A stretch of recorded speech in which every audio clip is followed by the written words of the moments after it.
Hello, I'm Jackie. Welcome to my channel. I cover crime and different kinds of things that happen across the world. So be sure to subscribe. I am going to talk about the murder of the director of finance that occurred 15th of September. His name, Eric Maigo. It was a very strange case because Eric was found in his house, stabbed 25 times, laying in a pool of his own blood. No one knew what happened.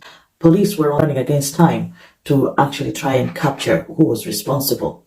At first, they couldn't find anything. All they found was that he had met up with 3 women that night in a nightclub. But further investigations into those women led to nothing. And that's when they scoured through CCTVs around the area where he lived.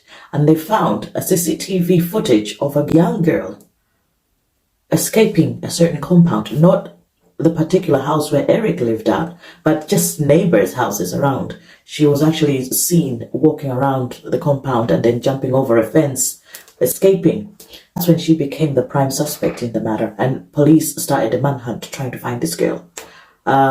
They couldn't find her at first, but they put it out on the news and everywhere, media outlets, to say we're looking for this girl.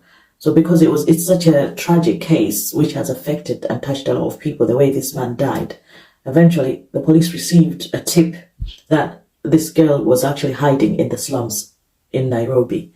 So the police managed to apprehend the girl, and the magistrate was good enough to say you can hold her for 21 days while you continue your investigations. And when the mother of this girl, they're thinking she's about 16 years old, was questioned about it, she said that she had an argument with the girl because of her misbehaving and stealing. She was a sort of a petty thief. She kicked her out that day, said, "Get out of my house." So the girl went out, and then she came back apparently after midnight. After this girl was apprehended, people still didn't know the truth. But now, just recently, this girl has actually confessed to say she did it. And now she's claiming that she did it because Mr. Eric assaulted her. She's claiming that she was raped by this man, sexually assaulted. People were wondering, how did she meet up with him? If you saw the CCTV footage, she was actually barefoot. Like, this is the finance director of a hospital. How did he end up with her? So she claimed that she was just walking down the road, the street, and he picked her up and took her to his house. And that's when everything happened.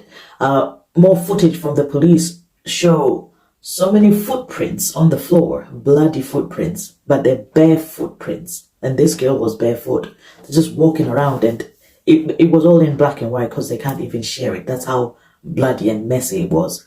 So now nobody really knows what's going on. So many conspiracy theories, so many, suspicions. So the police are trying to figure out whether there's someone else behind it who sent this girl to do what she did, or maybe it's just a story of assault. Maybe this girl was assaulted and she tried to defend herself, because she's claiming that it was self-defense.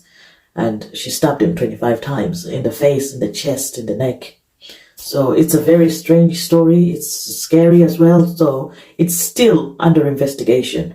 So the truth of the matter, the real truth, isn't out there yet, because it's just one side from the girl. It's only through forensics that anything else can come out. So that's a developing story at the moment. There are no definites yet in Nairobi right now.